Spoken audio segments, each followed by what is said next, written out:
Good Sunday morning, and sorry about that. I'm getting off to a little late. Started around 9 a.m. Usually I try to get this out by 8:30 because I got to get to church. Got church pew review to do today. I haven't even decided where I'm going yet, so I'm going to be checking that out here. Getting quite a bunch of feedback on the church pew review. People are liking it. People are liking it. So I'm going to keep doing it. Going to different church and doing a review. Not really so much on the religion, but on their facility and how they are and how nice they are and all that good stuff of these folks. So you can catch that anytime. I'm on Facebook Live for right now. I am gaining followers on the TikTok. I'm up to over 450 now. So I gain about 10 a week. At this rate, I'll have that 1,000 by 2030. So, and then I can go live. I do live on TikTok, and then I don't have to do it on Facebook, download it, go to TikTok, and all that. So I'm going to be trying to get that up, get that count up there. So keep watching and following, and tell people to follow me so we can get that done. Hey, that you just saw the preview. This is going to be a very, very interesting show on the Mouthwash Show at 9 o'clock this Tuesday. When we have Melvin Hall. I've been talking with Melvin. I teased you a couple weeks ago about this person coming on. And this is the quintessential poster child for how these parties treat people. We're going to catch both the Democrat and the Republican on this. It's embarrassing, and they don't care. So, maybe at some point we will have people will get wise to it. Here we go. Come to Fortville to our church. Hey, Paula, how long does it take to get there? I'll go. And what time does service start? And I will take suggestions on church pew review. I really am enjoying going to different churches and seeing how they operate and see their facility and seeing what they're all about. So thanks, Paula, for that. And I will look it up if you can't help me with the where it is and all that, because Fortville is a little bit of a drive for me, but I don't care. I've been to Georgia, I've been to Florida, I've been all over, so I go everywhere, man. So back to business. So Mel, this you just got to tune in. This one's got all of the stuff that you need to make for a good story. He's a super energetic guy, and he's like really motivated. He's you just have to tune in and check it out. And then I don't know what Brad's got tonight going on, but he's been ramping that up with his co-host, Drew Weingarten. So I know Drew will be all fired up because I saw him post that he got an eagle yesterday playing golf, which an eagle is like a 2 on a par 5 would be the best way to get an eagle. And actually a hole in one is an eagle because it is 2 under par. Anything up 2 under par is an eagle. Actually, something like that. 3, it's a 3 on a par 5, 2 on a par 4, and a 1 on a par 3. So there you go. You learned a little bit about golf today. So they'll have something going on, and then Witty Reviews will be back this Tuesday after a week off. He was out covering elections and doing whatever Witty does, and he is coming off. He's glowing after his takedown of Sid Mahat. He went hard after him and his campaign, and Sid did not do very well. So I'm sure there'll be some recap on that. And then, we'll probably talk about a little bit of the aftermath of the Tuesday election, which sent the establishment a message. Now, we're going to wonder if they got the message or they'll double down and keep continuing to try to destroy the party by kicking people out, throwing them off the ballot, discouraging them, and trying to destroy them.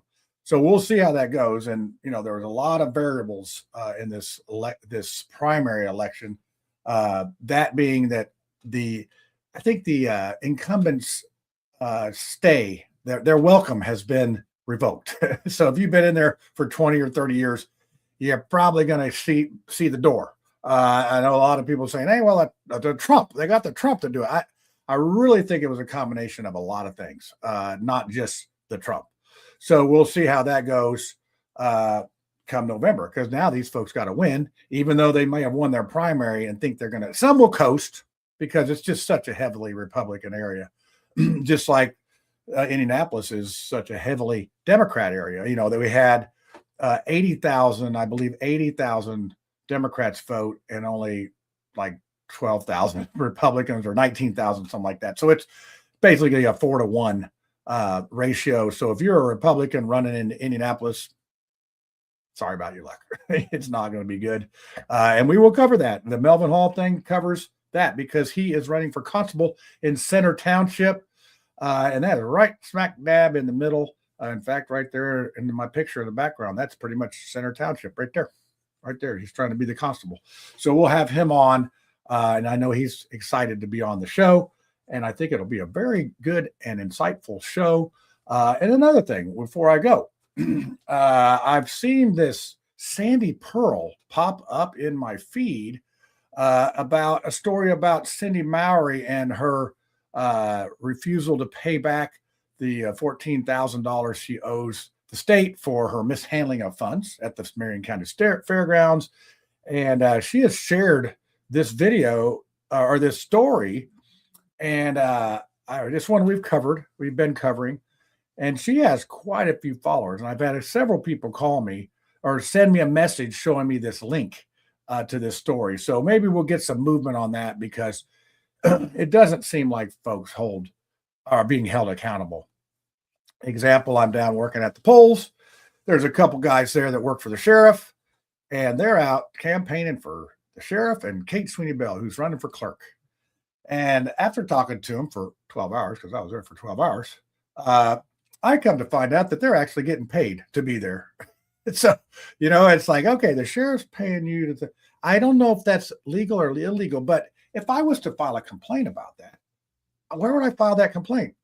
Oh, yeah, that'd be at Kate Sweeney Bell, the current clerk's, because she's in front of she's in charge of the election board. Now, do you think Kate Sweeney Bell is going to investigate the sheriff and Kate Sweeney Bell? I don't think so. I don't think she's going to do that. So, other than suing or whatever, but these are the type of things that need to be exposed. This is just wrong, and these guys, one was a Republican, one was an independent, and they're out there campaigning on the clock for, paid vacation day or whatever they want to call it. But it's still, they weren't there because they wanted to. You know what I'm saying?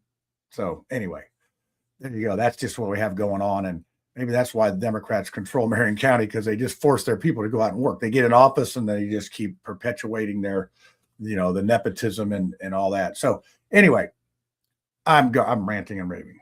It's not good on Sunday. So it looks like I'm going to go to the Fortville Church. So we'll see how that goes. I usually do the church peer review right after service, and we'll get it going. So we got Brad Swinski, Drew Weingarten tonight at 7:30. The Rinse right here on all these stations. We've actually upgraded so we can actually get out to more outlets. So there's that. And then we have Witty Reviews at 8:00. He's going to be going over quite a few things. He's digging into. He's just a heck of a detective on this fraud and abuse and things. So we got that at 8:00, and then Mouthwash Talk Show 9 p.m. this Tuesday. Do not miss this show. It is guaranteed to be entertaining and I believe very insightful to what goes on in these smoke-filled rooms behind, backroom deals that Democrats and Republicans make. So tune in for that. And then, hey, everybody have a great Sunday. And as I would say on Church Pew Review, go to church. So have a great Sunday. Hey, the race is coming. It's awesome. Great May, all that. So have a fun day and a fun week. See you on one of the shows or all the shows. Adios.